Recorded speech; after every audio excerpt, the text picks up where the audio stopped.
Hello, I am Centimus Prime, and this is round 3 of my double review between LEGO Creator set number 31058 Mighty Dinosaurs, as well as the LEGO Creator set number 31379 Fierce Dinosaur.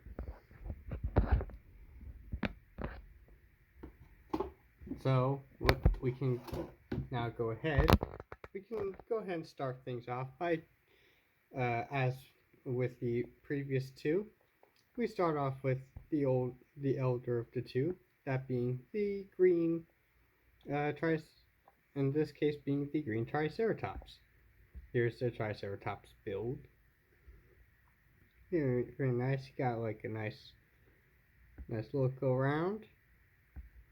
And as per the previous ones, we can start looking at the torso. And for the Triceratops, in the case of like the Triceratops build, I will say that this has got to be like the most robust out of the torsos for each of these builds. For this one, like, has a little bit more going on. Like, it has a little bit more layering. You got some more layers and stuff in there. Like, you have some extra pieces, adding a bit more bulk to the torso. It's neat. Very fancy. We can then move on to the legs, and we can start off with the rear legs. So the rear legs is kind of interesting in this case because when the set originally released, back when it had the friction adders, back when it included the friction adders, it wasn't only the T-Rex build that had them, but also the Triceratops build. And so, I end up including them here to give you a more genuine look at how this build would typically look. Because let me give you a look at how this build would look without them.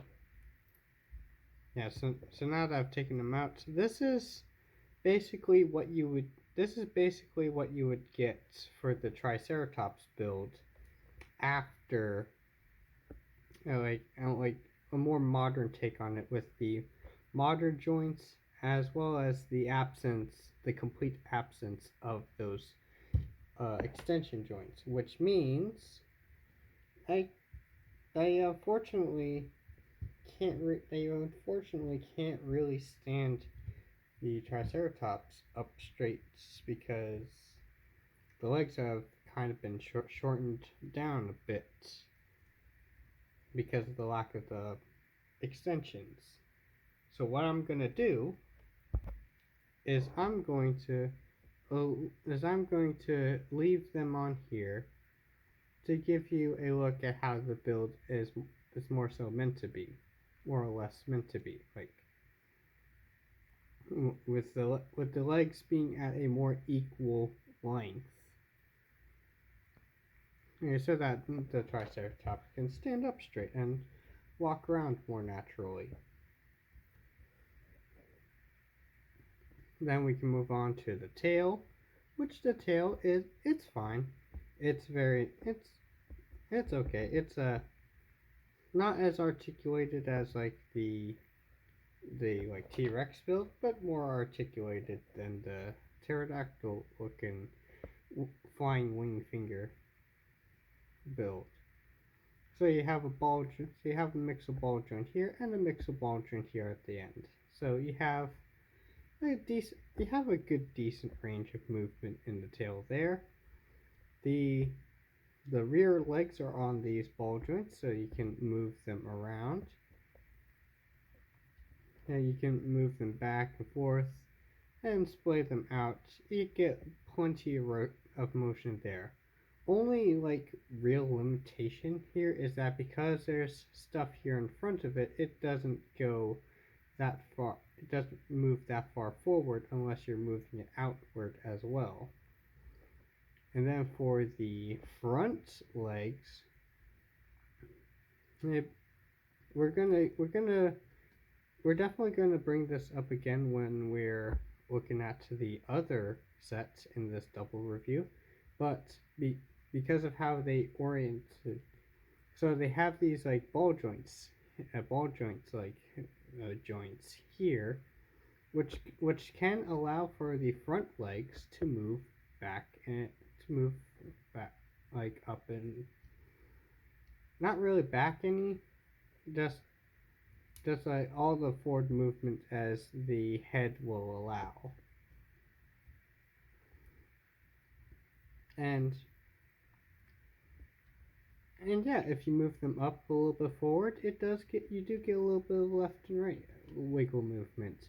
But unfortunately, that's kind of like absent when you move them down straight because because of how the because of how like the joints some of the joints are, how some of the parts are layered. When you move them down, there's parts in the way, which means you don't really get that when the build is standing straight down. But you do when the arms are more up like this. But there definitely are some cute poses that you can manage with that, despite the limited movements. So you can definitely put this little Triceratops in a cute little pose. I like that. You should get some cute like little dinosaur action. Oh, very nice, very nice.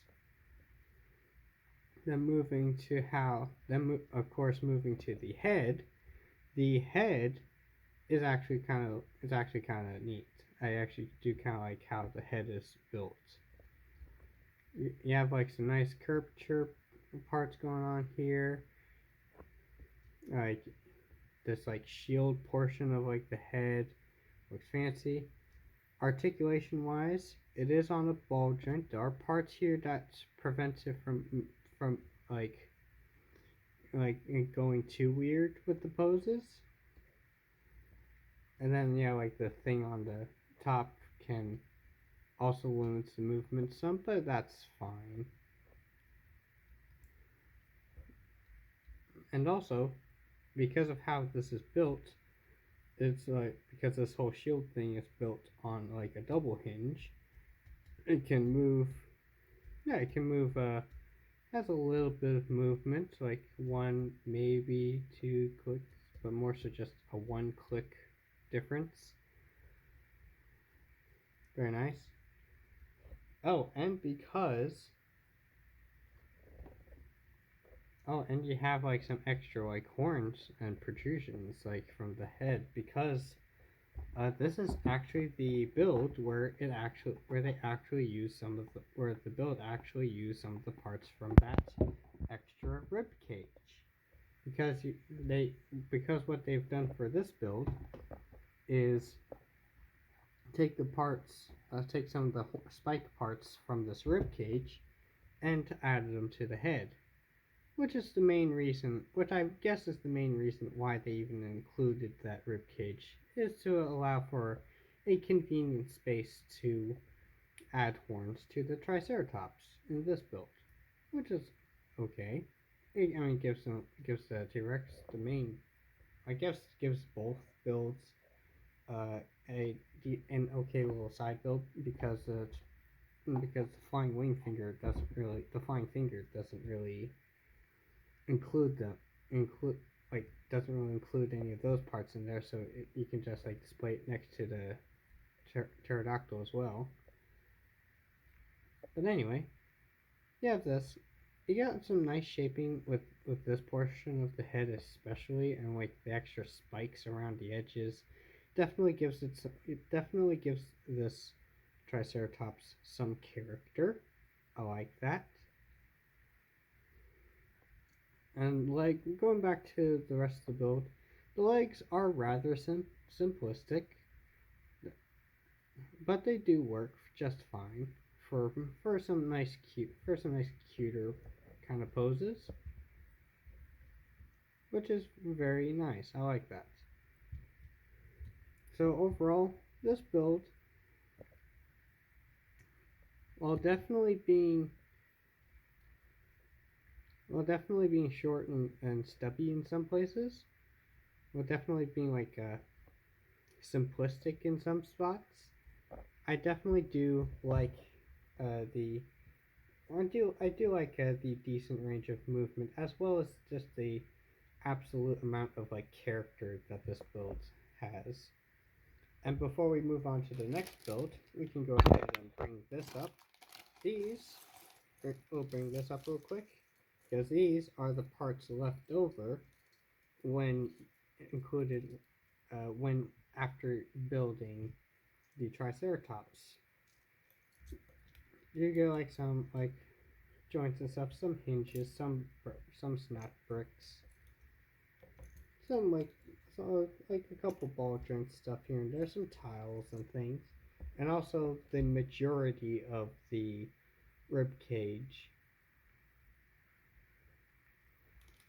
So yeah, that's the parts left over after building the Triceratops. So there you have that. So we can, and after taking a decent look at the Triceratops, we can now take a look at the this build. So in the Fierce Dinosaur, the third build included here is more of a Stegosaurus kind of build. Hold on. Trying to make sure that. There we go. Wait. There we go. It just had it. So there we go. So in this build, here we have the Stegosaurus. And this is what makes this third round of this double review kind of interesting, because when looking at these two sets in particular, like you have the two primary builds, because unlike the other two builds for each respective set, where you see a lot of similarities between like the primary builds, despite them not being the same dinosaur, are very similar in construction, and even the flying prehistoric flying fingers, they are also constructed in a very similar fashion. But in this case, despite these two also being similar in some places, in this case it's more like comparing like apples to oranges, I guess. Or I guess Triceratops to Stegosaurus. So this is definitely an interesting sort of thing, which is kind of neat, kind of fascinating. We got some dinosaur variety, super neat. So anyway, we can take a look at. So with that, we can take a look at the Stegosaurus included as an alternate build from the Fierce Dinosaur. We can start by taking a look at the.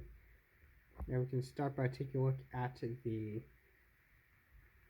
torso, and the torso is actually kind of fascinating because of how significantly different it is compared to the Triceratops.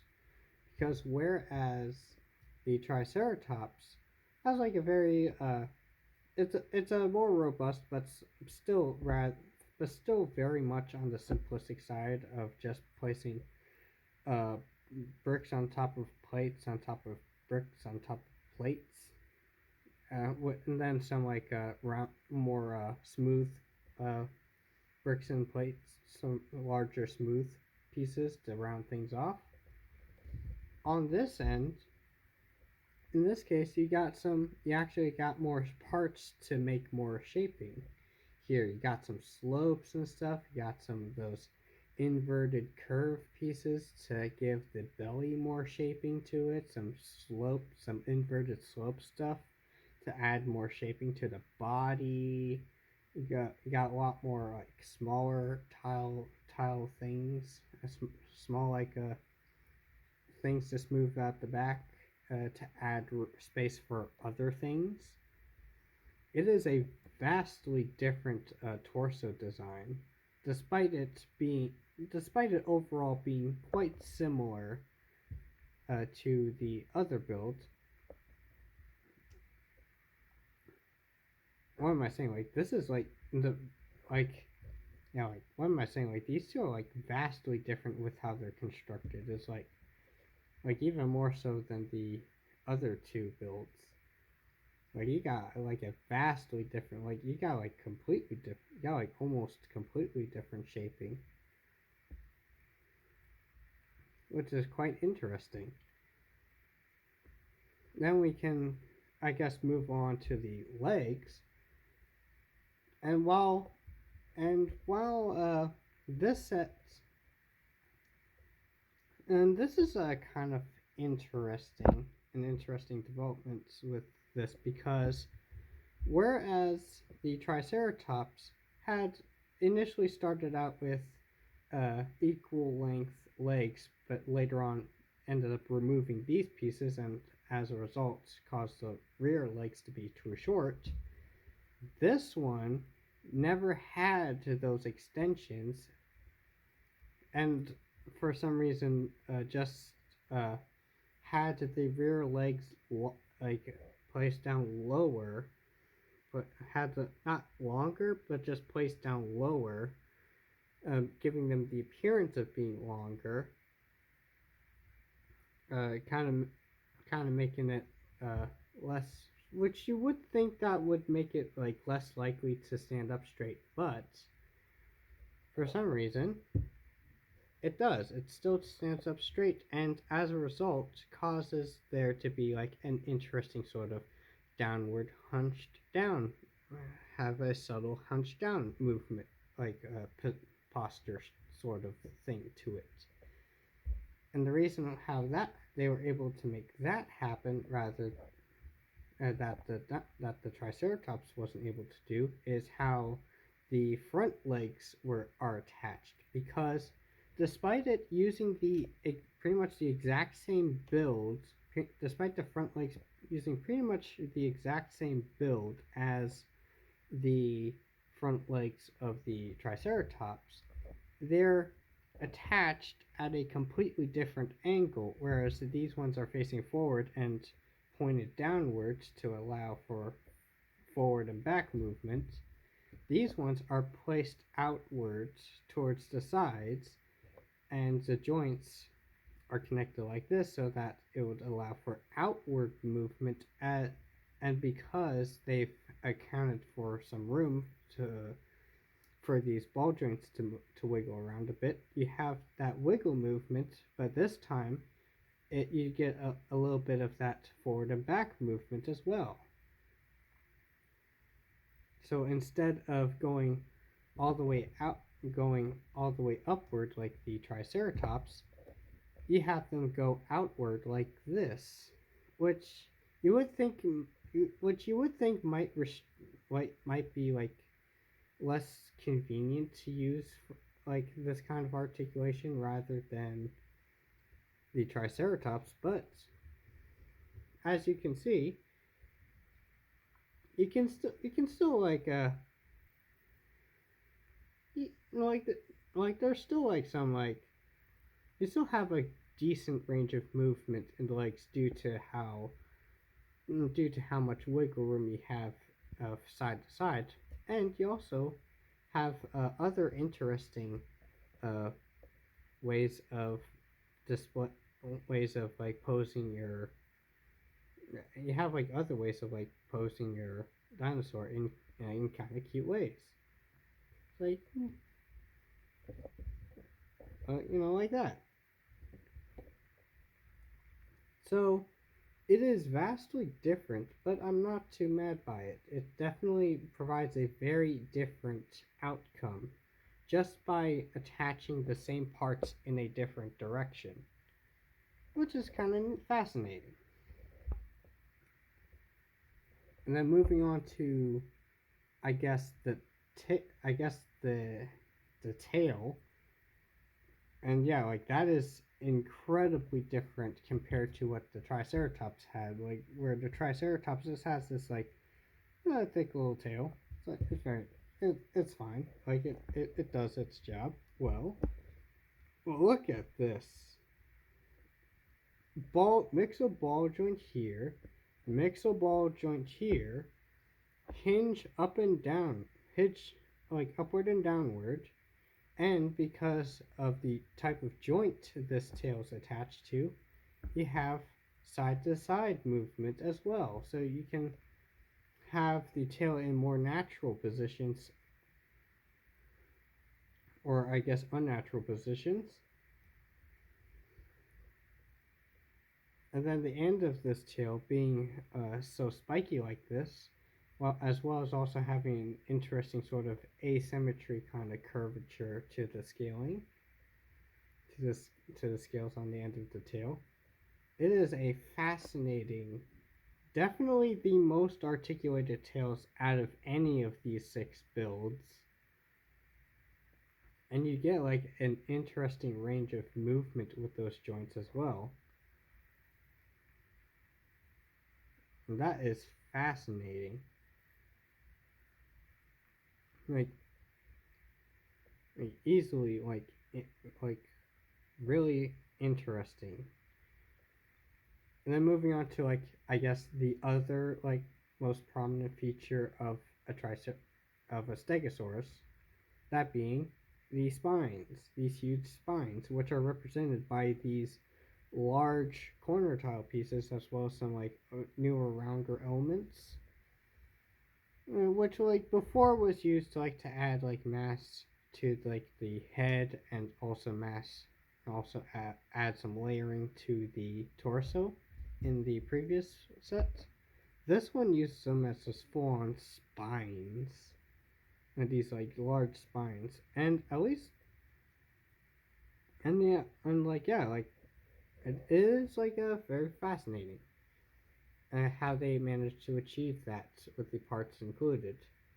Like you have these small spines up here which are articulated. They're attached to this hinge piece here, so they can hinge back and forth a little bit. You hinge forward a little bit, but not much back. You do get a little bit of movement there,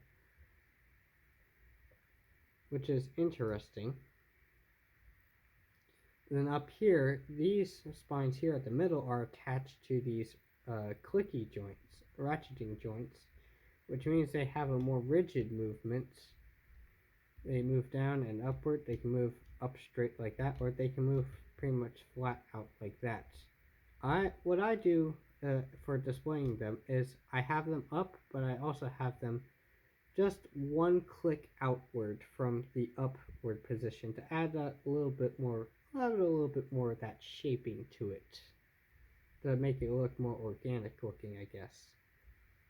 And then these spines here, while seemingly pretty much very much similar to the middle spines, they're attached by the same type of hinge piece as the tail is here, so that you have them so that they're able to like move downward, up and downward a good bit, but because of the shaping in the base of the joint, they also move up and downward, giving you a little bit more of that organic shaping than even the ones up here.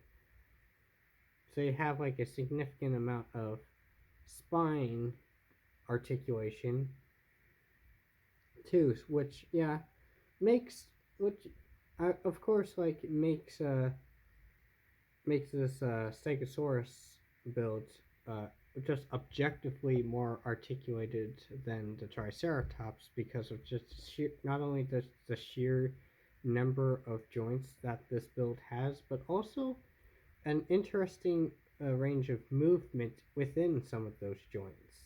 So it's quite a fascinating difference.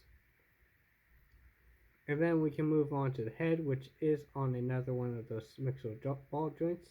There is a spike here, so it can't look up that much, but you can look like left and right, and like you can tilt it and move it downward. You get a lot of good motion with that.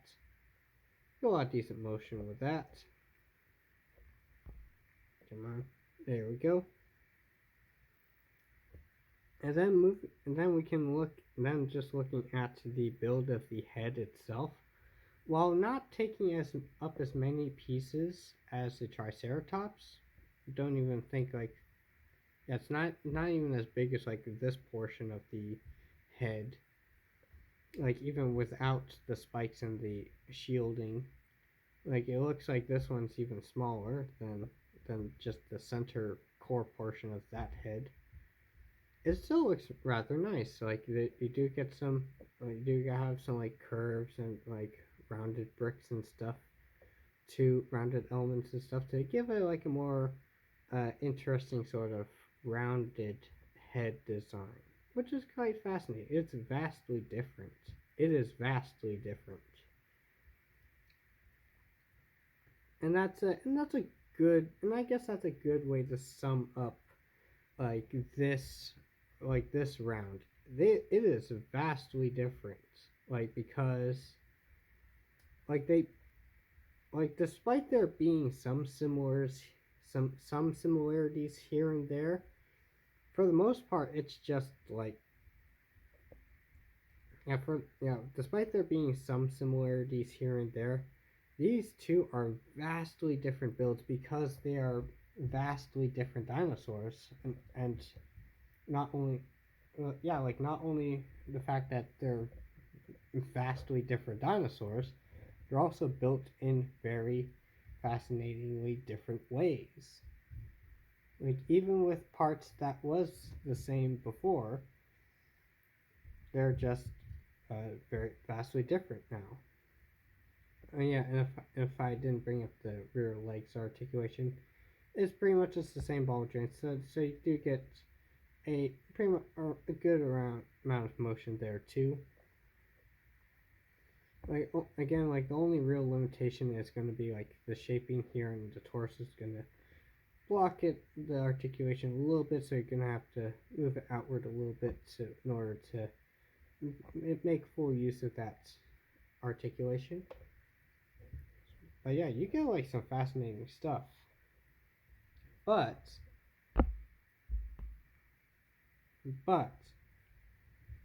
something else that the Stegosaurus has is another alt build for the lands, for like the little side build, alternate build. Whereas the Raptor included this Triceratops head and ribcage with the eggs, and the flying wing finger came with fossils for a dead wing finger with eggs. This one comes with what appears to be fossils, like plants and fossils for a dead like Spinosaurus kind of fossil skeleton. So, very interesting. So even the Stegosaurus comes with a little side build, which is something that it's like that's really cool that they did that, so that to the lands, so that like the plant and like wrap and like large, some of the like bone like pieces would still be able to be used, and also give yourself a little bit of that like background dressing and stuff, which is neat. And before I forget, these are the parts left over from the Stegosaurus after building the Stegosaurus. Yeah, they didn't use the eggs here, and you do get you still get like a vast like different like a vast variety of pieces left over, including some larger brick stuff, some larger pieces, also some snap bricks and stuff. That's pretty much what's like left over from after building the Stegosaurus. So we can go ahead and move those off to the side. And now getting into like some final thoughts, I guess. I like both of these. These are both just like fantastic alternate builds. Whereas this one is like more simplistic in most areas. It's still like with how like the with how like this has like some nice like shaping to it, and the head and like a lot of the parts in here just give this build some character. It's a very nice Triceratops build, as well as this being a really nice Stegosaurus build. It's got I'm like yeah, like this is very fantastic for a brick built Stegosaurus build. It's really nice. I like it. And there's definitely some more subtle things in here too that I've definitely noticed. So my overall thoughts is both of these look great. And it's honestly like hard to compare them mostly because of just how vastly different they are. But also being similar in also being styled both being styled and built similar enough that they don't look too far out of place from each other. You can definitely use both of these in a sort of setting, and it would look like they were both built in the same room.